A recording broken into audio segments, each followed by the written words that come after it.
మరి మీరు కూడా సహకరించి ఈ యొక్క కొనుగోలు ప్రక్రియ బాగా జరగాలని కోరుకుంటూ ఇక్కడ మీరంతా కూడా 2 విషయాల్లో ఓ 10 ఎకరాలు ఉంటే ఓ 3-4 ఎకరాలు ఆయిల్ ఫామ్ వేయండి, 3-4 ఎకరాలు కూరగాయలు వేసుకొని మిగతాది వరి వేసుకుంటారా మొక్కజొన్న వేసుకుంటారా మీ ఇష్టం. కానీ కొంత పంటల మార్పిడికి సంబంధించి ఆదాయం ఎక్కువ రావడానికి ఏదైనా వర్షమో తుఫాను వడగళ్ళు వస్తే అన్ని ఒకటేసారి మునిగిపోకుండా మళ్ళీ మీ చేతికి ఏదో ఒకటి మిస్ అయినా ఏదో ఒకటి ఆదాయం వచ్చి ముందుకు నడిచే విధంగా ఉండేలా మరి చర్యలు తీసుకోవాలని కోరుతూ మీ అందరికీ హృదయపూర్వకంగా ఈ ప్రజాపాలన ప్రగతి ప్రణాళిక 99 రోజుల్లో ప్రభుత్వం ఒక రోజు ఒక వారమేమో బడి పిల్లలకు సంబంధించి, ఒక వారమేమో ఆరోగ్యానికి సంబంధించి, ఒక వారమేమో యాక్సిడెంట్లు జరగద్దు, హెల్మెట్లు పెట్టుకోండి, తాగి నడపద్దు, తప్పుడు రూట్ నడపద్దని పెట్టినాం.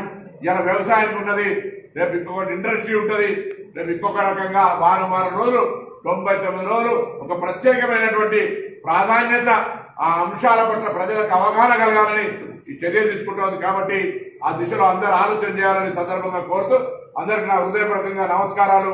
రైతులంతా శ్రమ పడుతూ ఉన్నారు, వాళ్ళకి ఫలితాలు రావాలన్న భగవంతుడు మరొకసారి అందరం కలిసి, ఎందుకంటే మనం మనుషులు ఎంత ప్రయత్నం చేసినా సడన్ గా వరగల్ల వాన వస్తే అక్కడ ఉండబడేటువంటి పరిస్థితిలో ఎంత వ్యవస్థ కష్టపడ్డా కొంత ధాన్యం తడుతూ ఉన్నటువంటి పరిస్థితుల్లో, అదేవిధంగా ఇక్కడ ధాన్యం తడవకుండా ఈ యొక్క ఎత్తును పెట్టడానికి పోయిన సంవత్సరం ఇదే కాలంలో వర్షం పడితే నేను ఈ ఏడాది తిరగక ముందే 8.5 కోట్లు డెవలప్మెంట్ తీసుకొచ్చినాం.